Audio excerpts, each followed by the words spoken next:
Jesus. Eu sou a evangelista Patrícia. Deixa aí seu like. Obrigada, Giovana, tá entrando aí. José Pedro está entrando. Nós vamos entrar no Isaías capítulo 25. Isaías capítulo 25 está nos dizendo assim, né? Olha bem no capítulo 25. Ó Senhor, Tu és o meu Deus. Exaltar-te-ei e louvarei o teu nome, porque fizestes maravilhas.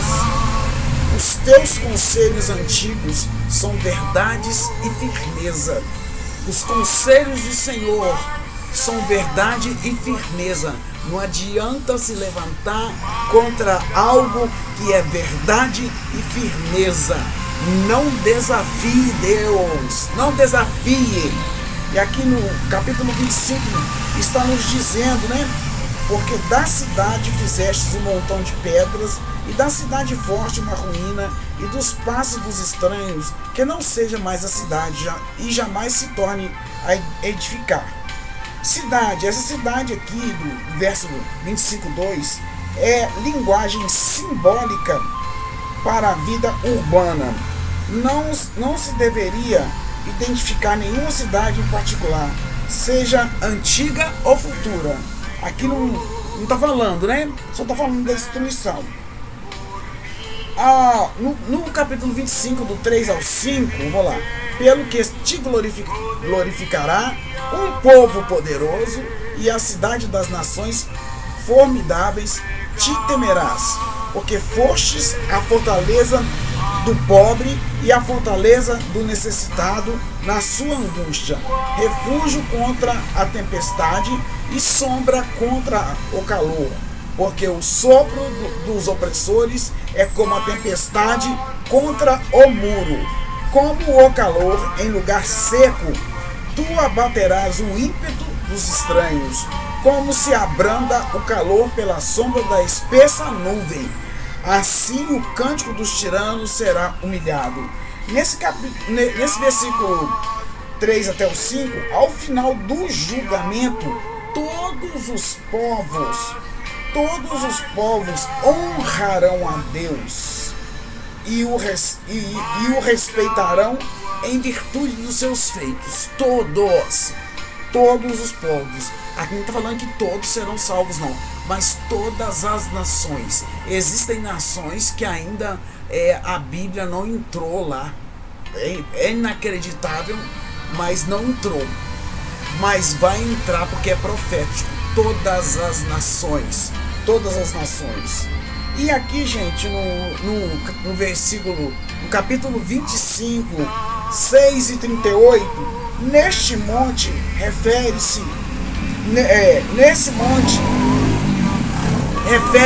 ao monte de Sião, sendo parte do simbolismo que descreve Deus sendo honrado numa festa internacional que ele mesmo promoveu. Alguns entendem este texto como uma referência ao banquete nupcial, quando haverá um banquete com a noiva de Cristo. Quem é a noiva de Cristo? A noiva de Cristo são aqueles que confessaram Jesus como o único e exclusivo Salvador. E aqui está falando assim, olha, alguns entendem que esse texto como uma referência ao banquete nupcial do Cordeiro. Quem é o Cordeiro? Jesus Cristo. Apocalipse 19:9. Acabará, a morte vai acabar. Utilizado pelo apóstolo Paulo para descrever o efeito da ressurreição em 1 Coríntios 15:54, como um resultado desses vários finais sobre a morte. O Senhor enxugará as lágrimas daqueles que choram, né? Deixa eu só ler aqui para vocês o Apocalipse 19:9. Quer ver só? Apocalipse 19:9. Deixa eu dar uma lida aqui, que é importante a gente estar lendo, né? Para confirmar aqui. Apocalipse é o último livro da Bíblia do Novo Testamento. Apocalipse de João foi o último apóstolo, né? O último apóstolo que andou com Jesus, ele morreu bem idoso mesmo, ele estava bem velhinho mesmo, mas também teve muita luta. Apocalipse, eu peguei lá o Apocalipse 19:9, vou ver o que está escrito. Apocalipse 19:9.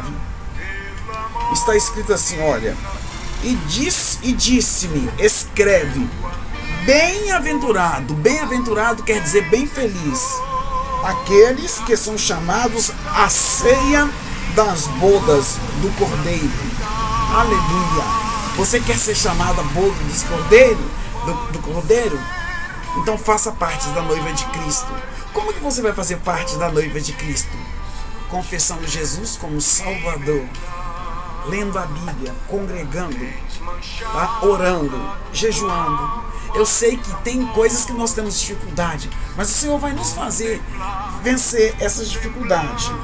Então aqui está falando, olha, e disse mais, escreve aí: bem-aventurado aqueles que são chamados à ceia das bodas do Cordeiro, e que disse-me, estes são os verdadeiros da palavra de Deus. Ainda tem mais um versículo no Apocalipse que está falando assim, Apocalipse 21:4. 21:4 está nos dizendo assim, ó: e Deus limpará de seus olhos toda lágrima, e não haverá mais morte, nem pranto, nem clamor, nem dor, porque já as primeiras coisas são passadas. As primeiras coisas são passadas, isso mesmo, deixa eu só ler de novo. E Deus limpará dos olhos toda lágrima, e não haverá mais morte, nem pranto, nem clamor, nem dor, porque já as primeiras coisas já passaram. Isso tudo é promessa do Senhor, no capítulo 25. Gente, nós sabemos que quando a pessoa morre, o espírito sai do corpo, né? Há uma confusão com a alma, o espírito, mas só sei que no dia do julgamento, todos vão ressuscitar de novo para serem julgados, o que eu entendo, tá? Diante do entendimento que eu tenho. E eles vão ressuscitar, todos nós vamos ressuscitar no grande dia do Senhor. E as pessoas que não confessaram Jesus como Salvador vão ser lançadas no inferno com o corpo inteiro, vivas, tá? E aqueles que aceitaram Jesus como Salvador receberão um corpo glorificado e vão entrar no céu para as bodas do Cordeiro, tá? Então é isso que eu entendo, mas você que está aí assistindo pode colocar a sua visão. Eu acredito na pré-tribulação, que a igreja vai ser arrebatada antes da tribulação. Existem grandes pregadores que acreditam na pós-tribulação, mas que de toda maneira que possamos estarmos prontos, né, para a boda do Cordeiro. O Cordeiro de Deus vem buscar a sua noiva. E você que está me ouvindo, que ainda não confessou Jesus como Salvador, confessa. Está faltando você no corpo da noiva de Cristo. Amém? Aqui está falando assim no versículo 6 e 8, 25, 6 e 8.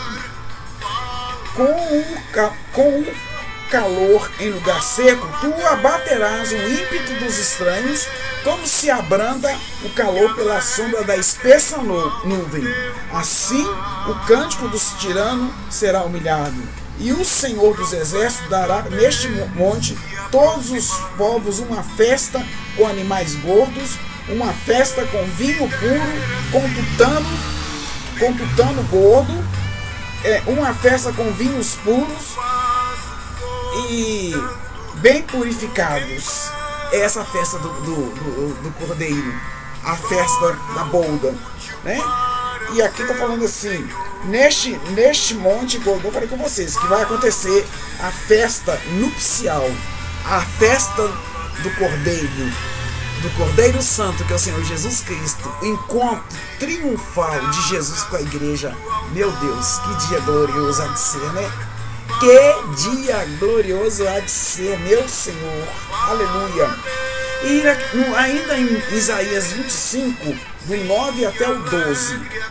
Olha, e naquele dia se dirá: eis que este é o nosso Deus, a quem aguardávamos, e ele nos salvará.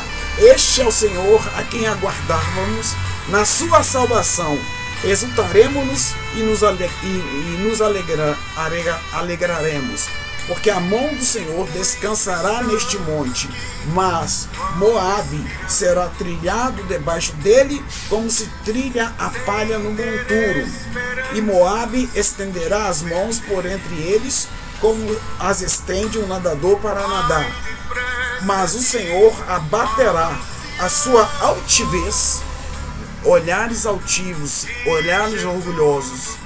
Vamos tomar cuidado, apesar da perícia das suas mãos, e abaixará as altas fortalezas dos seus muros, e abaterás e derribarás por terra até ao pó. Esse é o capítulo 25. Esta passagem do 25, do 9 ao 12, consiste de 3 unidades. 3 unidades. Está associada a 3 unidades de forma desconexa. O versículo 9, contém uma ação de graça pela salvação de Deus. A salvação vem do Senhor. E aqui Moabe, está falando de Moabe, né? Entrou a palavra Moabe aí. Moabe aqui está representando as nações incrédulas, porque Moabe era uma nação incrédula. Não experimentará a salvação. Aqueles que não confessar Jesus como Salvador não vai experimentar a salvação, que não confessar, né? E aqui, e toda atividade militar cessará com a completa salvação de Deus.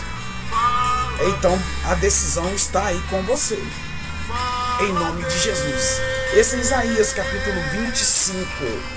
Capítulo 25 começa com um cântico de louvor pela misericórdia divina. Foi muito lindo quando começou assim: ó Senhor, tu és o meu Deus, exaltar-te-ei e te louvarei o teu nome, porque tem feito maravilha. Como que Deus tem feito maravilhas, irmãos? É Deus de milagre.